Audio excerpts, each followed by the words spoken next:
السلام عليكم ورحمة الله وبركاته. إن الحمد لله نحمده ونستعينه ونستغفره ونؤمن به ونتوكل عليه ونعوذ بالله من شرور أنفسنا ومن سيئات أعمالنا. من يهده الله فلا مضل له ومن يضلل فلا هادي له فلن تجد له وليا مرشدا. ونشهد أن لا إله إلا الله وحده لا شريك له والذي لا ضد له ولا ند له لا مثل له ولا مثيل له وزير له ولا كفيل له لا شبه له ولا شبيه له لا ولد له ولا والد له وهو الواحد الفرد الصمد لم يلد ولم يولد ولم يكن له كفوا أحد. ونشهد أن سيدنا ونبينا وحبيبنا وبشيرنا نذيرنا وطبيبنا وطبيب قلوبنا وحبيبنا وحبيب ربنا محمدا عبد الله ورسوله أرسله بالحق بشيرا ونذيرا وداعيا إلى الله بإذنه وسراجا منيرا. أما بعد فقد قال الله تعالى في كلامه المجيد وفي فرقانه الحميد. أعوذ بالله من الشيطان الرجيم. بسم الله الرحمن الرحيم.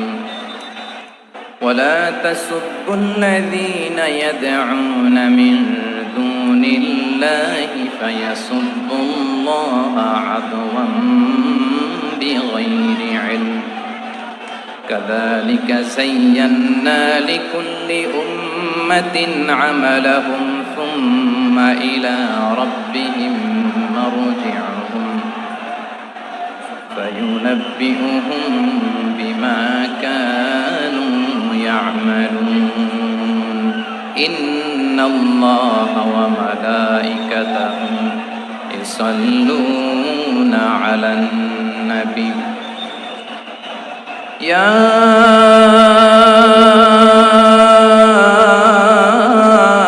أيها الذين آمنوا صلوا عليه وسلموا تسليما. اللهم صل على محمد وعلى آل محمد كما صليت على إبراهيم وعلى آل إبراهيم إنك حميد مجيد. اللهم بارك على محمد وعلى آل محمد كما باركت على إبراهيم وعلى آل إبراهيم إنك حميد مجيد.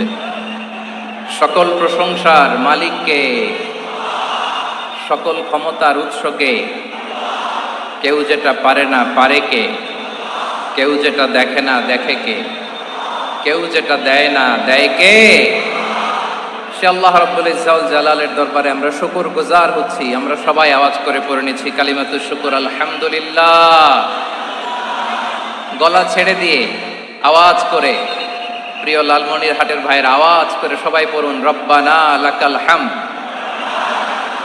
হামদান কাসীরান তাইয়িবান মুবারাকান ফীহি ইয়া রাব্বি লাকাল হামদু কামা ইয়ানবাগি লিজালালি ওয়াজহিকা ওয়া আযীমি সুলতানিকা লাকাল হামদু বিল ঈমান লাকাল হামদু বিল ইসলাম লাকাল হামদু বিল কুরআন। আমরা আল্লাহ রাব্বুল ইজ্জা ওয়াল জালালের দরবারে শুকরিয়া জ্ঞাপনের পাশাপাশি আজকের এই প্রোগ্রামের ইন্তেজামিয়া কমিটি, ইসলামিক সোসাইটি লালমনিরহাটকে অন্তরের অন্তঃস্থল থেকে ধন্যবাদ জানাতে চাই, শুভেচ্ছা জানাতে চাই। যারা দীর্ঘদিন টানা পরিশ্রম শেষে আজকে লালমনিরহাট জেলায়, যেটা আমার বেসিকলি রংপুর বিভাগের প্রোগ্রাম ছিল, এই ঐতিহাসিক প্রোগ্রামের আয়োজন তারা করেছে, আলহামদুলিল্লাহ। আজকের প্রোগ্রামে সম্মানিত সভাপতি, প্রধান অতিথি, বিশেষ অতিথি, মঞ্চে উপবিষ্ট আপনাদের অত্র এলাকার মা ও মাটির সন্তানেরা, নেতৃবৃন্দ, কমিউনিটি লিডার্স, লালমনিরহাট জেলার সম্মানিত ব্যবসায়ী ভাইয়েরা, চাকরিজীবী ভাইয়েরা, ছাত্র ভাইয়েরা, ভলান্টিয়ার্স ভাইয়েরা এবং লালমনিরহাট জেলা স্টেডিয়ামে অবস্থানরত আমার মা এবং বোনেরা, আমি আপনাদের সবাইকে অন্তরের অন্তঃস্থল থেকে শুভেচ্ছা জানাতে চাই, ধন্যবাদ জানাতে চাই যে আপনারা এত চমৎকার একটি প্রোগ্রামের আয়োজন করেছেন। প্রিয় ভাইয়েরা, আপনারা জানেন যে আমি প্রতি বিভাগে একবার করে সফর করছি। তো সেই সুবাদে রংপুর বিভাগের প্রোগ্রামটা আমি লালমনিরহাটে দিয়েছি এবং আমি আশ্বস্ত হয়েছিলাম যে লালমনিরহাটের প্রোগ্রাম খুবই গোছালো হবে, সুষ্ঠু হবে, শান্ত হবে। সেটার নমুনা আলামত আমি দেখতে পাচ্ছি, আলহামদুলিল্লাহ। সবাই খুবই সুশৃঙ্খল, লক্ষ লক্ষ তাওহীদি জনতা, পেছনে অনেকে জায়গা পায় নাই কিন্তু কোনো আওয়াজ নাই, সবাই দাঁড়িয়ে আছে। এলইডি স্ক্রিন আছে, আপনারা স্ক্রিনে দেখতে পাচ্ছেন, আলহামদুলিল্লাহ। আমি সবাইকে দেখতে পাচ্ছি, মাশাআল্লাহ মাশাআল্লাহ। শান্ত হয়ে আপনারা বসুন, অল্প কিছু সময় কথা বলার সুযোগ আমি পাবো। যেহেতু আমি হেলিকপ্টারে করে এসেছি, হেলিকপ্টারগুলোর আবার একটা পলিসি আছে, সানসেটের আগে, সূর্য ডোবার আগে তাদেরকে এয়ারপোর্টে আবার ল্যান্ড করতে হয়। এখানে 3:30টার মধ্যে আমাকে উঠে যেতে হবে। আমি যদি বারবার আপনাদেরকে থামাতে থাকি, শান্ত হতে বলি এবং এগুলোতেই যদি আমরা সময় নষ্ট করে ফেলি, তাহলে এই যে বিশাল মহাসমাবেশ, বিশাল আয়োজন, যেখানে 2-4টা আমি বার্তা দিতে চাই, এগুলো ব্যাহত হবে। লালমনিরহাটের ছেলেরা খুব ভদ্র, শান্তশিষ্ট। আসার পর থেকে আমাকে রিসিভ করা থেকে শুরু করে, স্টেজে আনা থেকে শুরু করে, এবং আলহামদুলিল্লাহ তরুণ জেনজি শ্রোতাদেরকে আমি দেখতে পাচ্ছি, তারা খুবই কোঅপারেটিভ। সহযোগিতা করার, কোঅপারেট করার, অ্যাসিস্ট করার মানসিকতা আমার ভাইদের আছে, আলহামদুলিল্লাহ আলহামদুলিল্লাহ। আমি চাইবো আমরা একটু নীরব, নিস্তব্ধ পরিবেশ তৈরি করার একটু চেষ্টা করব। প্রচন্ড রোদ, আপনাদের যেমন কষ্ট হচ্ছে আমারও কষ্ট হচ্ছে। ওনারা বলেছিল স্টেজকে সরাবে, উপরে পর্দা দিবে। আমি বললাম দরকার নাই, যে যেই পরিস্থিতিতে আছি আমরা বসি, শান্ত হইতে হবে। এখানে আমি শান্ত হইতে বলবো, ভলান্টিয়ার্সরা মাইক নিয়ে শান্ত হইতে বলবে, আমাদের সম্মানিত উপস্থাপক উনি শান্ত হইতে বলবে। এগুলোর অপেক্ষায় না থেকে নিজ দায়িত্বে আমরা সবাই শান্ত থাকি, যাতে লালমনিরহাটের এই প্রোগ্রাম একটা ইতিহাস হয়ে থাকে বাংলাদেশে, ঠিক কিনা বলেন? যখন আমি সময় দিব, শাউট করতে বলবো, নয়েজ করতে বলবো, তখন নয়েজ করতে হবে আওয়াজ করে। আর যখন কথা বলবো তখন একেবারে চুপ থাকতে হবে, একেবারে চুপ। মাশাআল্লাহ, হ্যাঁ ঠিক আছে, একেবারে চুপচাপ থাকতে হবে।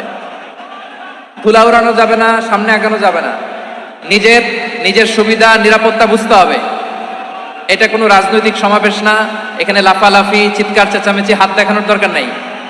হাত দেখানোর পর্ব শেষ। এখানেও ঠান্ডা হয়ে গেছে, মাশাআল্লাহ, হ্যাঁ মাশাআল্লাহ।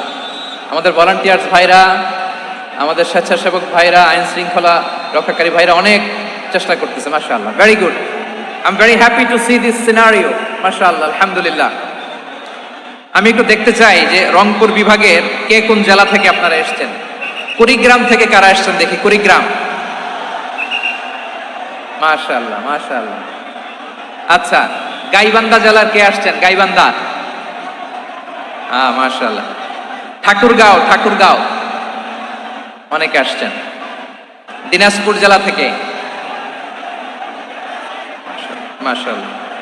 নীলফামারী, ঠিক আছে, ফি আমানিল্লাহ। পঞ্চগড় অনেক আসছে, রংপুর রংপুর,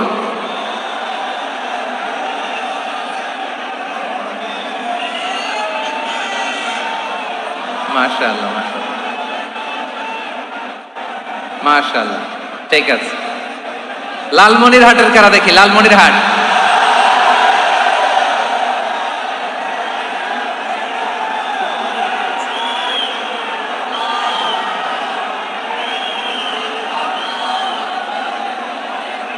মাশাআল্লাহ মাশাআল্লাহ মাশাআল্লাহ,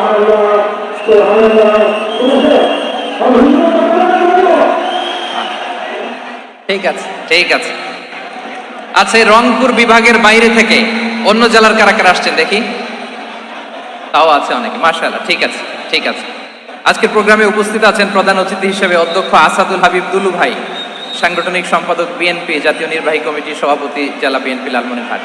বিশেষ অতিথি হিসেবে আমাদের অনেক ভাইরা এসছেন, সবাইকে শুকরিয়া জানাই। সভাপতিত্ব করছেন জনাব আব্দুল হাকিম। আইন শৃঙ্খলা বাহিনী, প্রশাসন, ভলান্টিয়ার্স, শুনেছি আমি প্রায় 5,000 ভলান্টিয়ার্স আপনারা নিয়োগ দিয়েছেন, আলহামদুলিল্লাহ আলহামদুলিল্লাহ। অনেক গোছালো প্রোগ্রাম। আমার প্রাণ ঢালা ভালোবাসা জানবেন, আমার হৃদয়ের গহীন থেকে ভালোবাসা নিবেন, শুভেচ্ছা জানবেন সবাই, ঠিক আছে ঠিক আছে। প্রিয় ভাইরা, আমরা কাল বিলম্ব না করে মূল আলোচনায় চলে যেতে চাই। আজকে যে টপিকের উপর আমি কথা বলবো, টপিকটা হচ্ছে peaceful coexistence and communal harmony, শান্তিপূর্ণ সহাবস্থান এবং সাম্প্রদায়িক সম্প্রীতি। আমাদের বাংলাদেশে সাম্প্রদায়িক সম্প্রীতি আছে না নাই? আবহমান কাল থেকে আমরা মুসলিম, হিন্দু, বৌদ্ধ, খ্রিস্টান, পাহাড়ি, নৃগোষ্ঠী মিলেমিশে একাকার, আমরা সবাই মিলে বাংলাদেশ। আওয়াজ করে বলেন ঠিক কিনা? আমাদের পারস্পরিক সম্প্রীতি, ভালোবাসা, সৌহার্দ্যপূর্ণ আচরণ, বোঝাপড়া, এটা বেশ মজবুত, বেশ মজবুত। তবে মাঝে মাঝে আমাদের এই সম্প্রীতির ভেতরে অনেকে ফাটল ধরাতে চায়। আমরা যে সুখে আছি, শান্তিতে আছি, এটা অনেকের ভালো লাগে না, ঠিক কিনা বলেন? আমাদের মধ্যে সাম্প্রদায়িক সম্প্রীতি, সৌহার্দ্যপূর্ণ আচরণ, ভালোবাসা, এটা আবহমান কাল ধরে আছে। তার প্রমাণ, আমরা তাফসিরুল মাহফিলের আয়োজন করলে আমাদের হিন্দু ভাইরা ডিস্টার্ব করে না, ঠিক কিনা? এবং আমি যদি বলি হাত তোলেন, হিন্দু ধর্মের কারা কারা এসেছেন, কত শত কত হাজার যে হাত উঠবে, আপনি অবাক হয়ে যাবেন। আমি চাচ্ছি না হাত উঠাতে। খুলনাতে সর্বশেষ যে আমি প্রোগ্রাম করে গেলাম, সেখানে কয়েকশো হিন্দু ভাই আসছে আমাদের আলোচনা শুনতে, আলহামদুলিল্লাহ। অনেক বৌদ্ধরা আসে, অনেক খ্রিস্টানরা আসে। এবার সফরেও অনেক হিন্দু ভাইরা আমার সাথে দেখা করেছে, তারা বলেছে হুজুর আমরা আপনার আলোচনা শুনি, আলহামদুলিল্লাহ বলেন। So it's our responsibility to present our religion to our non-Muslim brothers and sisters.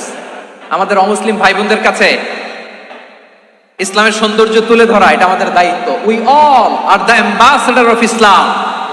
আমরা প্রত্যেকে দায়িত্বশীল, আমরা প্রত্যেকে এক একজন ইসলামের অ্যাম্বাসেডর, আলহামদুলিল্লাহ বলেন। এজন্য এমন ভাবে দ্য বিউটি অফ ইসলাম, ইসলামের সৌন্দর্য আমাদেরকে ফুটিয়ে তুলতে হবে, যাতে করে নন মুসলিমরা শাহাদা পড়ে, কালিমা পড়ে মুসলমান হয়ে যায়। অনেক নন মুসলিম ভাই বোন আমাদের হাতে শাহাদা পড়ে, কালিমা পড়ে মুসলমান হয়েছে, অনেক। সো আমরা যেন ইসলামের বিউটিটাকে তুলে ধরতে পারি, এবং এই যে সম্প্রীতি, এটাকে যেন আমরা অটুট রাখতে পারি। আদতে আদতে বাংলাদেশের ইতিহাস বলে আমাদের দেশে কোনো দাঙ্গা নাই, আছে? লালমনিরহাটের ভাইয়ের আওয়াজ করে বলেন, আমাদের দেশে হিন্দু মুসলিম দাঙ্গা আছে? আমরা ভাই ভাই, আওয়াজ করে বলুন তো, আমরা কি ভাই ভাই? কিন্তু কিছু দুষ্ট লোক আছে, তারা আমাদের সম্পর্কের মধ্যে ফাটল ধরাতে চায়, ঠিক কিনা বলেন? মাঝে মাঝে ঝগড়া লাগাতে চায়। দেখবেন পত্রপত্রিকায় দেখা যায় বিভিন্ন ধর্মীয় উপাসনালয়গুলোতে হামলা চালানো হয়। এগুলো রাজনৈতিক উদ্দেশ্য প্রণোদিত, এগুলোর সাথে ইসলামের কোনো সম্পর্ক নাই। এজন্য এই দুর্বৃত্তদের ব্যাপারে আমাদের সাবধান থাকতে হবে। আমরা সবসময় যেমনি ঐক্যবদ্ধ, ইউনাইটেড, আমরা যদি এরকম ইউনাইটেড থাকি, এই সমস্ত দুর্বৃত্তদের কালো হাত ভেঙে দিতে আমাদের 1 ঘন্টাও লাগবে না। চিল্লায় বলো ঠিক কিনা? আমরা সংঘবদ্ধ থাকবো। এই যে আমাদের পিসফুল কোএক্সিস্টেন্স, শান্তিপূর্ণ সহাবস্থান।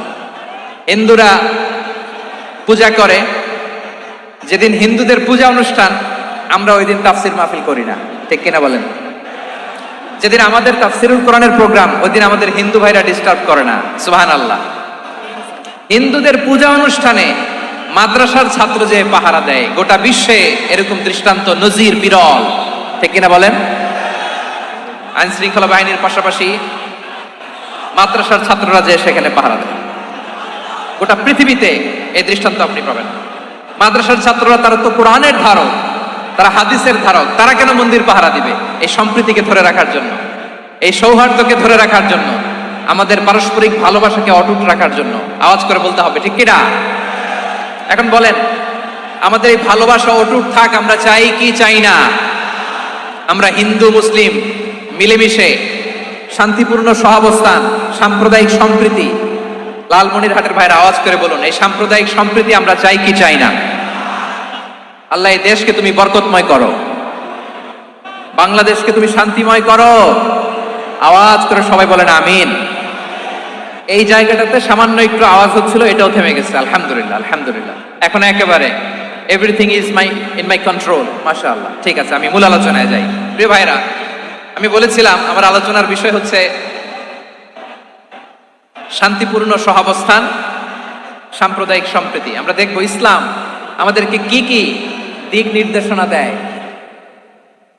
শান্ত হইতে হবে, খরগোশের কানের মতো কান দুটো আমার দিকে করে রাখেন। আমি এখনো উঠে যাব, হাত নাড়ায় লাভ নাই, আমি উঠে যাব। তাকায় থাকো আর কান খাড়া, আওয়াজ হবে না। হ্যাঁ, মাশাআল্লাহ, মাশাআল্লাহ, ঠিক আছে। আমরা দেখবো যে রাসূল সাল্লাল্লাহু আলাইহি ওয়াসাল্লাম এই পিসফুল কোএক্সিস্টেন্সের জন্য আমাদের কি শিখিয়েছেন, কি কি গাইডলাইন দিয়েছেন। আমরা 1, 2, 3, 4 করে এগুলো আপনাদের সাথে শেয়ার করব। আমি আপনাদের খেদমতে সূরাতুল আনআমের 108 নম্বর আয়াত তেলাওয়াত করেছি। এখানে আল্লাহ রাব্বুল ইজ্জা ওয়াল জালাল তিনি ইরশাদ করছেন, ওয়ালা তাসুব্বুল্লাযীনা ইয়াদউনা মিন দুনিল্লাহি ফায়াসুব্বুল্লাহা আদওয়ান বিগাইরি ইলম কাযালিকা যায়্যান্না লিকুল্লি উম্মাতিন আমালাহুম থুম্মা ইলা রাব্বিহিম মারজিউহুম ফায়ুনাব্বিউহুম বিমা কানু ইয়ামালুন। রব্বুল আলামিন বলেন, গোলাম ও আমার ইমানদার বান্দারা, শোনো শোনো, ও আমার বিশ্বাসী বান্দারা, শোনো শোনো। লা তাসুব্বুল্লাযীনা ইয়াদউনা মিন দুনিল্লাহ ফায়াসুব্বুল্লাহা আদওয়ান বিগাইরি ইলম। ও আমার বিশ্বাসী বান্দারা, যারা আল্লাহকে ব্যতি রেখে, আল্লাহকে বাদ দিয়ে অন্য উপাস্যকে ডাকে, দেবীর পূজা করে, দেবতাদের পূজা করে, তোমরা খবরদার তাদের গালি দিও না। আওয়াজ করে বলেন, কি দিও না? আল্লাহ বলেন, ও বিশ্বাসীরা শোনো, যারা আল্লাহকে বেছে রেখে দেব দেবীর পূজা করে, অন্য উপাস্যের পূজা করে, তাদেরকে ডাকে, ওই দেবতাদেরকে তোমরা গালি দিও না। যদি ওই দেবতাদেরকে গালি দাও, তাহলে ভুলবশত, শত্রুতাবশত তারা তোমাদের রব আল্লাহকে গালি দেবে, ঠিক কিনা? তোমরা যদি তাদের দেবতাদের গালি দাও, ওরা রেগে তোমার আল্লাহরে গালি দিবে, তাহলে আল্লাহরে গালি খাওয়ানোর কারণ হয়ে গেলাম আমি, ঠিক কিনা বলেন?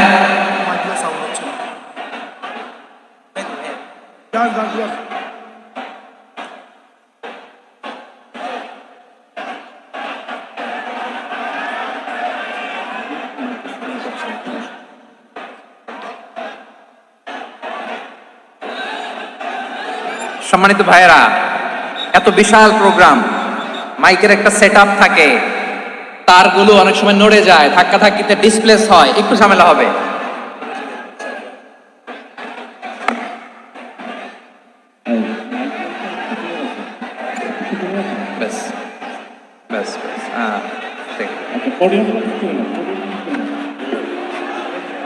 ঠিক আছে,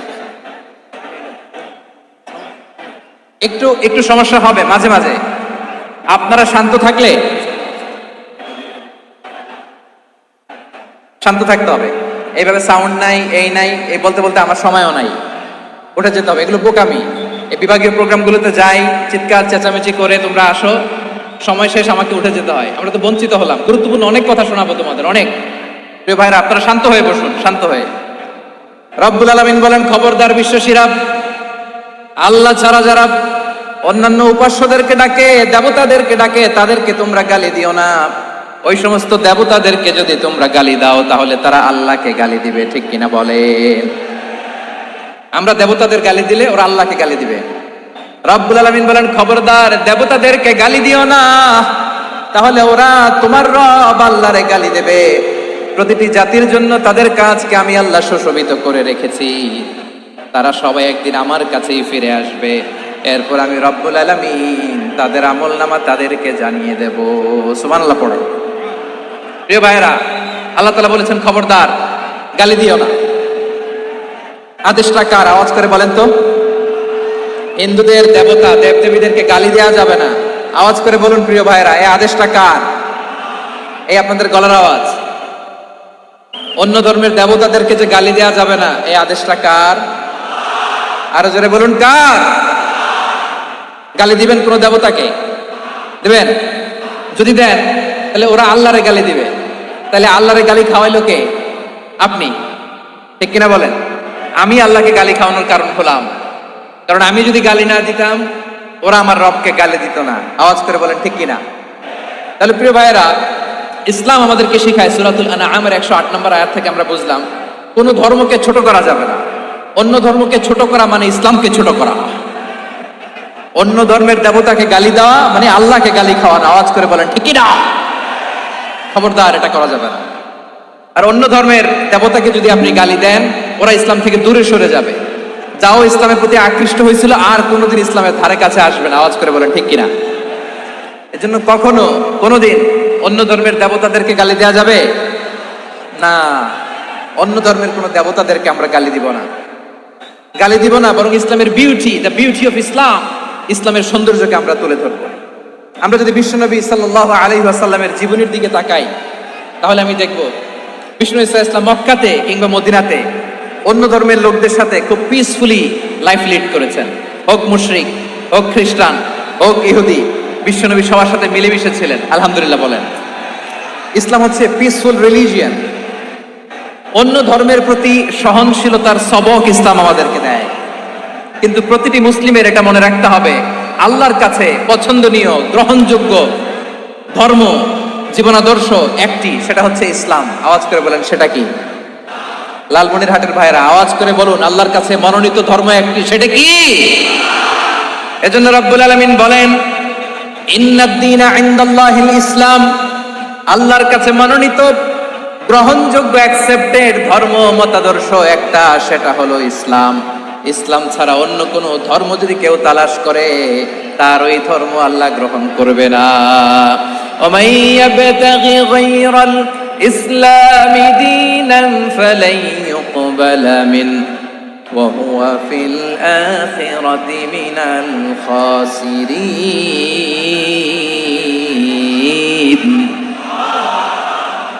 Whoever seek anything except Islam, that won't be accepted from him, and he will be loser in the day of judgment. কিয়ামতের দিন ইসলাম ছাড়া কেউ যদি অন্য কোনো ধর্ম তালাশ করেছে দুনিয়াতে, তার এই মতাদর্শ গ্রহণ করা হবে না, and he will be loser, সে হবে লুজার, ক্ষতিগ্রস্ত, হাই হাই কোম্পানির ম্যানেজার। ওর আমও শেষ, সালাও শেষ। আওয়াজ করে বলেন ঠিক কি না?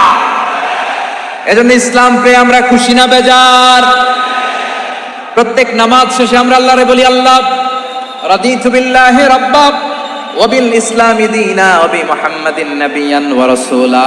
ও আল্লাহ, তোমারে রব হিসেবে পেয়ে আমরা খুশি। ও আল্লাহ, ইসলামকে ধর্ম হিসেবে পেয়ে আমরা খুশি। বিশ্বনবীকে আমাদের রাসূল পেয়ে আমরা খুশি। ঠিক কিনা বলে? ইসলাম ছাড়া অন্য কোনো ধর্ম আমরা গ্রহণ করব না। ঠিক কিনা বলেন? আল্লাহর কাছে অ্যাকসেপ্টেড রিলিজিয়ান একটা, সেটা ইসলাম। তো বিশ্বনবী সাল্লাল্লাহু আলাইহি ওয়াসাল্লাম মক্কাতে কিংবা মদিনাতে খুব পিসফুলি এক্সিস্ট করেছেন, যে কোনো ধর্মের সাথে মিলেমিশে চলেছেন। তার প্রমাণ আমরা যদি রাসূল সাল্লাল্লাহু আলাইহি ওয়াসাল্লামের বায়োগ্রাফির দিকে তাকাই, তাহলে দেখব তিনি মুশরিকদের সাথে পিস ট্রিটি করেছেন, শান্তি চুক্তি, পিস ট্রিটি, পিস এগ্রিমেন্ট। আপনারা হুদাইবিয়ার সন্ধির নাম শুনেছেন? আমার লালমনিরহাটের কলিজার টুকরা ভাইয়েরা, হুদাইবিয়ার সন্ধির নাম আপনারা শোনেন নাই? 6ষ্ঠ হিজরিতে বিষ্ণু ইসা ইসলাম মুশরিকদের সাথে এই ট্রিটি করেছেন, চুক্তি। কাদের সাথে? মুশরিকদের সাথে। আমরা তো মুসলমান বসতে পারি না। আমরা দুই মুসলিম ভাই একসাথে বসে চা খেতে পারি না, গল্প করতে পারি না। বিষ্ণু ইসলাম মুশরিকদের সাথে ট্রিটি করেছেন, হুদাইবিয়ার সন্ধি। এই সন্ধির আগে মক্কা থেকে কেউ মদিনায় যেতে পারে না, মদিনা থেকে কেউ মক্কায় যেতে পারে না। কিন্তু এই সন্ধির পরে ট্রাফিক স্বাভাবিক হয়ে গেল। মক্কার লোকেরা মদিনায় আসতে পারে, মদিনার লোকেরা মক্কায় আসতে পারে। এটাকে বলে সুলহ Hudaybiyyah, the peace agreement of Hudaybiyyah, শান্তি চুক্তি। আমরা পৃথিবীতে এখন অনেক শান্তি চুক্তির নাম শুনি, এগুলো সব the piece treaty of Hudaibiya থেকে কপি করা। আল্লাহু আকবার। তাহলে বিশ্বনবী সাল্লাল্লাহু আলাইহি সাল্লাম তিনি যে শান্তিপূর্ণ সহাবস্থানে বিশ্বাসী ছিলেন, মুসলমানেরা যে অন্য ধর্মের প্রতি সহনশীল তার প্রমাণ হচ্ছে এই পিস ট্রিটি। শুধু তাই নয়, মাইকের সাউন্ডটা একটু বাড়াই দিতে হবে, খুব দুর্বল, একটু মজবুত করতে হবে, আর একটু ক্লিন করতে হবে, আর সবগুলা জায়গায় সাউন্ড যাচ্ছে কিনা একটু ক্রস চেক করতে হবে। হ্যাঁ, পাবেন দিচ্ছে। Mike operator is trying his level best, দিচ্ছে। মাইক অপারেটর যিনি আছেন, প্রতিটি জায়গায় প্রতিটি সাউন্ড বক্সে যেন আওয়াজ পাওয়া যায়, একটু ক্রস চেক করেন, সাউন্ডটাকে একটু স্ট্রং করে দেন। হ্যাঁ, ঠিক আছে, মাশাআল্লাহ। এদিকে তাকান, এদিকে। মক্কার পার্ট গেল, পিস এগ্রিমেন্ট করলেন, শান্তি চুক্তি। বিষ্ণু ইসলাম মদিনায় যে কি করলেন? মদিনায় যে বিষ্ণু ইসলাম মদিনা চার্টার করলেন, মদিনা সনদ, সাহিফাতুল মদিনা, এটার বলে মদিনা চার্টার। এই যে ওয়েস্টে, ইউরোপে, আমেরিকাতে তারা অনেক চার্টার করে, এই সব চার্টার মদিনা চার্টার থেকে কপি করা। আওয়াজ করে পড়েন সুবহানাল্লাহ। বিষ্ণু ইসলাম মদিনায় গেলেন, মদিনাতে মুসলিম, মুশরিক, ইহুদি, এই তিন ধর্মের লোক মিলে সব স্টেক হোল্ডার যারা আছে সবাইকে নিয়ে বিষ্ণু ইসলাম মদিনা চার্টার করলেন, মদিনা সনদ। পড়েন সুবহানাল্লাহ। শুধু তাই নয়, বিশ্বনবী পিস এগ্রিমেন্ট করলেন, শান্তি চুক্তি মুশরিকদের সাথে। মদিনাতে যে বিশ্বনবী মদিনা চার্টার করলেন, মদিনা সনদ করলেন ইহুদিদের সাথে। আবার মদিনাতে বিশ্বনবী ইহুদিদের সাথে পিস ডায়ালগ করলেন, ইন্টারফেথ ডায়ালগ করলেন, আন্তধর্মীয় সংলাপ করলেন, যেই সংলাপের মূল ভিত্তি ছিল তাওহীদ। মূল ভিত্তি ছিল কি? তাওহীদ। বিশ্বনবী ইহুদিদেরকে ডাকলেন, আহ্বান করলেন, কুল ইয়া আহলাল কিতাবি তাআলাউ ইলা কালিমাতিন সাওয়াইন বাইনানা ওয়া বাইনাকুম আল্লা না'বুদা ইল্লাল্লাহ ولا نشرك به شيئا ولا يتخذ بعضنا بعضا أربابا من دون الله فإن تولوا فقولوا اشهدوا بأننا مسلمون سبحان الله পড়েন। বিশ্বনবী মদিনার ইহুদিদের ডেকে বললেন, ও ইহুদিরা, শোনো শোনো, আসো এমন একটা আদর্শের প্রশ্নে আমরা একত্রিত হই যে আদর্শের প্রচার তোমাদের নবীরাও করেছে, আমিও করি। যে আদর্শের কথা তোমাদের পবিত্র ধর্মগ্রন্থগুলোতে আছে, আমার কোরআনেও আছে, সেটা হলো তাওহীদ। আমরা এক আল্লাহ ছাড়া কারো ইবাদত করব না, আল্লাহর সাথে কাউরে শরীক করব না, আল্লাহ ছাড়া কাউরে রব মানব না। পড়েন সুবহানাল্লাহ। তাহলে আমার প্রিয় লালমনিরহাটের ভাইরা, মদিনাতে যেয়ে তিনি মদিনা চার্টার করলেন, মদিনা সনদ, পিস ডায়ালগ করলেন, শান্তির সংলাপ, ইন্টারফেথ ডায়ালগ করলেন, আন্তধর্মীয় সংলাপ, যার ভিত্তি ছিল তাওহীদ। সুবহানাল্লাহ পড়েন। তাহলে অন্য ধর্মের প্রতি সব সময় ইসলাম সহনশীল, টলারেন্স। যদি আপনি দেখতে চান ইসলামের নবী বিশ্ব নবীর দিকে তাকান, ঠিক কিনা বলেন? আমরা তো সংখ্যালঘুদের রাইটস প্রোটেক্ট করার জন্য কত আইন বানাই, কত বৈঠক করি, কত সংবাদ সম্মেলন করি। বিষ্ণু সাল্লাল্লাহু আলাইহি ওয়াসাল্লাম সংখ্যালঘুদের রাইটসের ব্যাপারে, অধিকারের ব্যাপারে যে কথা বলেছেন, শুনলে আপনি অবাক হয়ে যাবেন।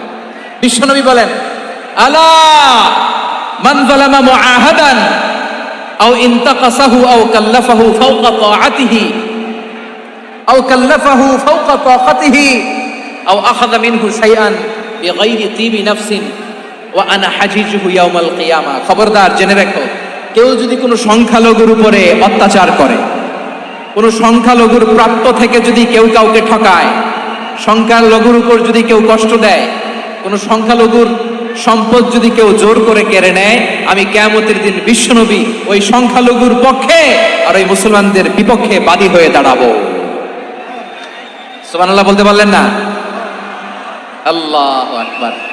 আপনি নামাজি, আপনি মুসল্লি, আপনি হাজী সাহেব, তাহাজ্জুদ পড়তে পড়তে কপালে দাগ ফেলে দিছেন, আপনার প্রতিবেশী হিন্দু, ভাবছেন আমার তো পাওয়ার আছে, ওর জমিটা দখল করি। বিশ্বনবী বলেন কিয়ামতের দিন ওই হিন্দুর পক্ষে তোর বিরুদ্ধে আমি বাদী হয়ে দাঁড়াবো। পৃথিবীর কোন ধর্মে এরকম স্টেটমেন্ট পাবেন? পাবেন? আপনি ভাবছেন আপনি নামাজ পড়লে হাজী সাহেব কপালে দাগ ফেলাই দিলে আপনি সালসালায়ে জান্নাতে চলে যাবেন না? খবরদার।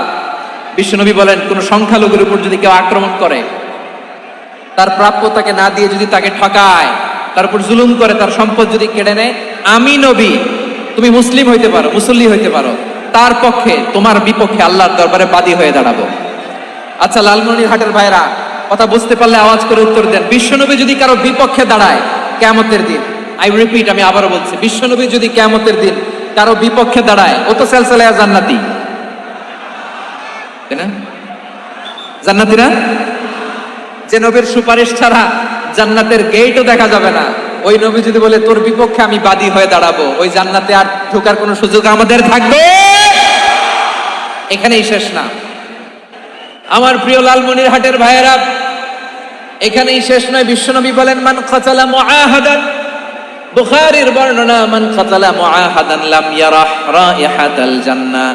কেউ যদি, কোন মুসলিম যদি অন্যায়ভাবে কোনো সংখ্যালঘুকে হত্যা করে, কোনো হিন্দুকে হত্যা করে, কোনো বৌদ্ধরে হত্যা করে, অন্যায়ভাবে কোনো মুসলিম যদি কোনো সংখ্যালঘুরে হত্যা করে, জান্নাতে যাওয়া তো দূরের কথা, ওই মুসলিম জান্নাতের ঘ্রাণও পাবে না।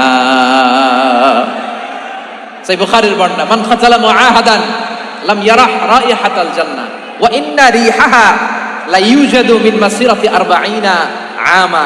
যে জান্নাতের ঘ্রাণ 40 বছর দূরের রাস্তা থেকেই পাওয়া যায়। সুবহানাল্লাহ পড়েন। প্রিয় ভাইরা, এখান থেকে জান্নাতে পৌঁছতে লাগবে 40 বছর। এত দূর, কত বছর? সবাই বলেন কত বছর? এখান থেকে জান্নাতে পৌঁছতে লাগবে 40 বছর। এত দূরে থাকতেই জান্নাতের ঘ্রাণ আপনার নাকে এসে ধাক্কা মারবে। বিষ্ণুই বলেন যে ব্যক্তি কোন সংখ্যালঘুকে হত্যা করে, জান্নাতের ঘ্রাণ তো পাবেই, জান্নাতে তো ঢুকতে পারবেই না, জান্নাতের ঘ্রাণও তার নাকে লাগবে না। পড়েন না আউযুবিল্লাহ। তাহলে সংখ্যালঘুদের ব্যাপারে ইসলামে অধিকার দেয়া আছে না নাই? লালমনিরহাটের ভাইরা আওয়াজ করে বলেন আমার সংখ্যালঘু হিন্দু ভাইদের রাইটস, অধিকার আমাদের ইসলামে প্রোটেক্টেড আছে না নাই? এখানেই শেষ না। বিষ্ণু ইসলাম আপনার অমুসলিম প্রতিবেশীর সাথে ভালো আচরণ করতে বলেছে।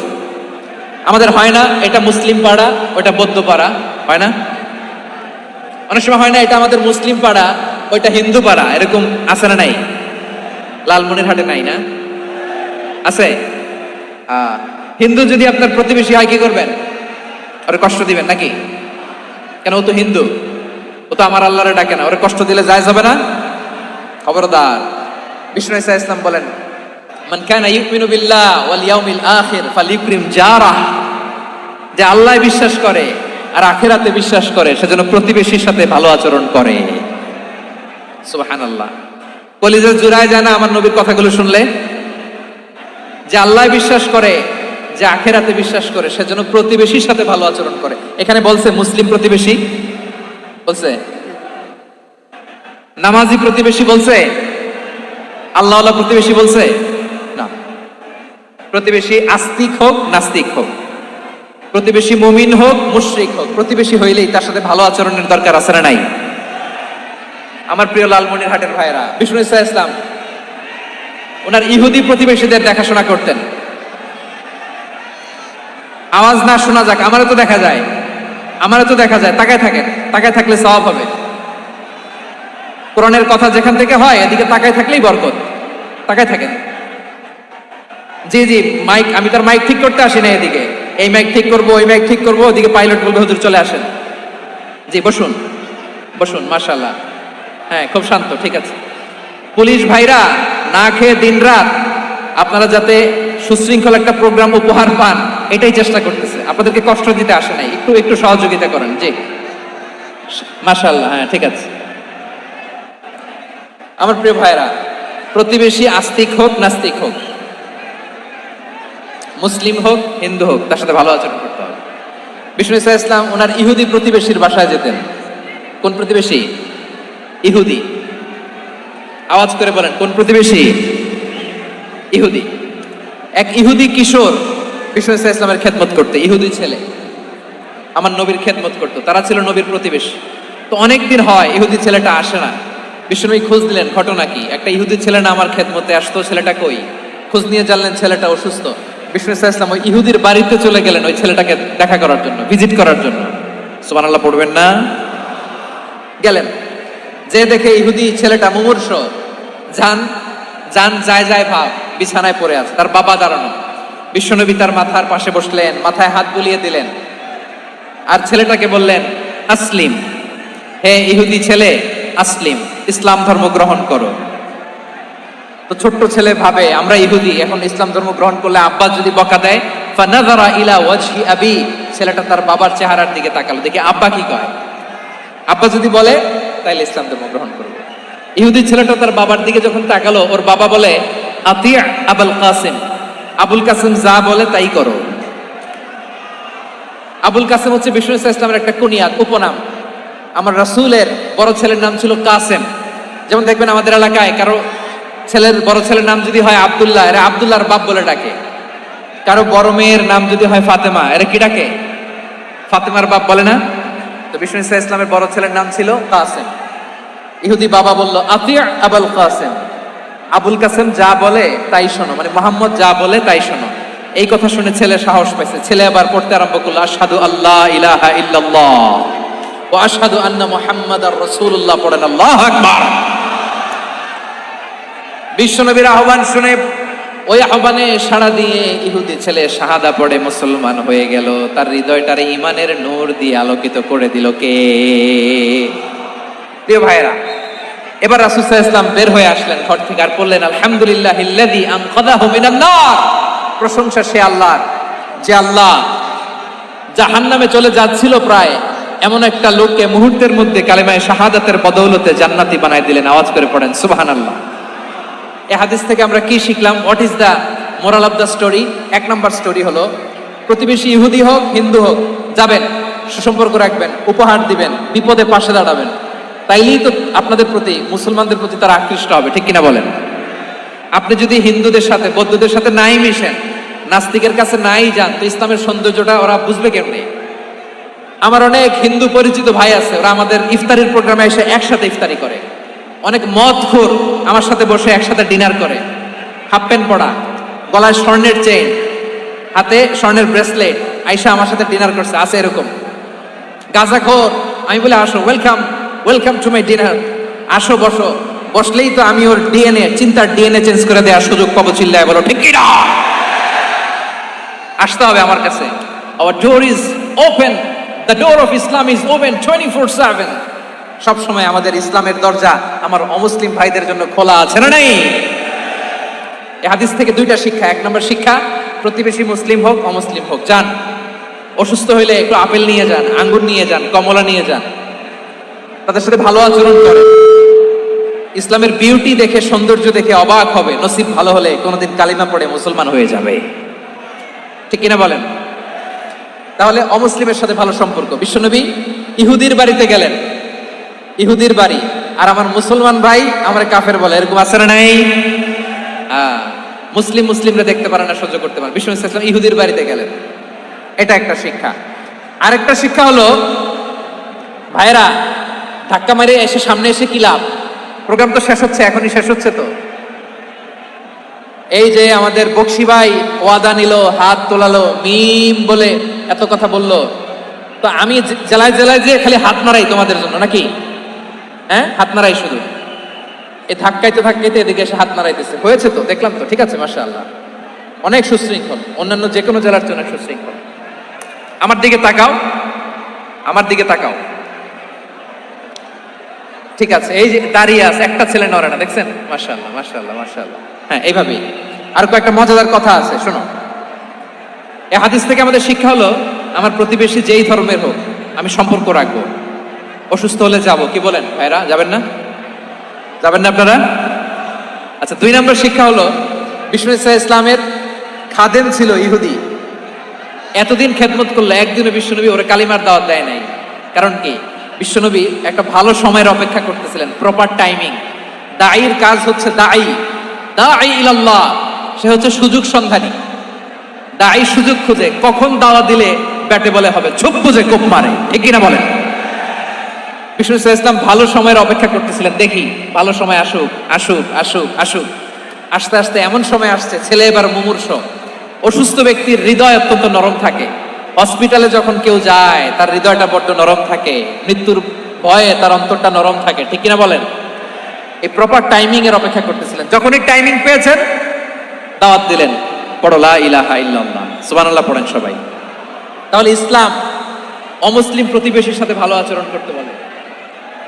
ইসলাম অমুসলিম মাতা পিতার সাথেও ভালো আচরণ করতে বলে। মাতা পিতা যদি অমুসলিম হয় তারা ফেলে দিতে পারবেন? পারবেন? আমার লালমনিরহাটের ভাইরা, অনেক হিন্দু ছেলে আমাদের হাতে শাহাদা পড়ে মুসলিম হয়, কিন্তু ওর মা মুসলমান হয় নাই, বাবাও হয় নাই। এরকম আছে না নাই? তো ও হয়েছে মুসলিম, মা বাপ হিন্দু, এখন মা বাপ কি বাদ? হ্যাঁ, মা বাপ বাদ দেয়া যাবে? যেই মা আপনারে 9 মাস 8 মাস পেটে ধারণ করলো, আপনার মায়ের নার ছেঁড়া ধন, আপনি ওই মারে বাদ দিতে পারবেন? যে মায়ের বুকের তাজা দুধ খেয়ে আপনি আজকে বাড়ন্ত তাজা তরতাজা, ওই মারে বাদ দেয়া যাবে? মায়ের এক ধারে দুধের দাম, কাটিয়া গায়ের চাম, পাপুষ বানাইলেও ঋণের শোধ হবে না। এমন দরদি ভাবে কেউ হবে না আমার মাগো। মায়ের এক ধারে দুধের দাম, কাটিয়া গায়ের চাম, পাপুষ বানাইলেও ঋণের শোধ হবে না। এমন দরদি ভাবে কেউ হবে না আমার মাগো, ঠিক কিনা? মাকে তো বাদ দেওয়া যায় না। وَقَضَى رَبُّكَ أَلَّا تَعْبُدُوا إِلَّا إِيَّاهُ وَبِالْوَالِدَيْنِ إِحْسَانًا। আল্লাহ বলে অবধারিত 2টা ভার্ডিক্ট তোমাদের জন্য, এক আল্লাহর ইবাদত করবা আর মা বাবার প্রতি ইহসান করবা। আদেশটা কার? মা বাবার প্রতি ইহসান করতে হবে। আমার মা হিন্দু হোক ভালো আচরণ করতে হবে, বৌদ্ধ হোক ভালো আচরণ করতে হবে।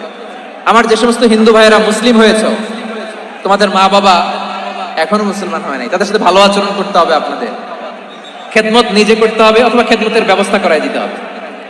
মান্থলি যে খরচ লাগে এটা দিতে হবে। আরে তুমি এখন মুসলিম, তোমার মা বাবা হিন্দু, এখনই তো সুযোগ ইসলামের সৌন্দর্য দেখানো। এখন মা বাবা যদি দেখে আরে এটা হিন্দু থাকতে তো বদমাইশ ছিল, বেয়াদব ছিল, কি এমন ধর্ম সে গ্রহণ করলো যেটা গ্রহণের সাথে সাথে সে পাল্টে গেল? কি এমন ধর্ম সে গ্রহণ করেছে যেটা তার জীবনকে আলোকিত করে দিয়েছে? নসিব ভালো হইলে তারাও কালিমা পড়ে মুসলমান হয়ে যাবে। বিষ্ণু ইসলামের স্ত্রীর নাম ছিল আয়েশা রাদিয়াল্লাহু তাআলা আনহা, আবু বকর রাদিয়াল্লাহু তাআলা আনহুর মেয়ে। আবু বকর রাদিয়াল্লাহু তাআলা আনহুর আরেক মেয়ের নাম হচ্ছে আসমা। কি নাম? দুজনই আবু বকর রাদিয়াল্লাহু তাআলা আনহুর মেয়ে, আসমা আর আয়েশা। নাম দুটা কেমন লাগে? আসমা নামটা কেমন লাগে? আয়েশা নামটা কেমন লাগে? সবার ভালো লাগে নাই? নাম দুটো আপনাদের ভালো লাগে? লালমনিরহাটে অনাগত যদি কন্যা সন্তান হয়, যদি মনে চায় আসমা রেখে দিতে পারবেন, যদি মনে চায় আয়েশা রেখে দিয়ে। দেশে বিদেশে এয়ারপোর্টে রাস্তা ঘাটে শুধু বলে হুজুর একটা নাম দেন, আমার ছেলের একটা নাম দেন, মেয়ের একটা নাম দেন। আমার মনে আছে যশোরের আবদিনের মাহফিলে আমি 1-2টা নাম দিয়েছিলাম। আজকে লালমনিরহাটের এই প্রোগ্রামে কন্যা সন্তান যদি হয় 2টা নাম দিলাম, আসমা কিংবা আয়েশা। ইনশাআল্লাহ পড়েন।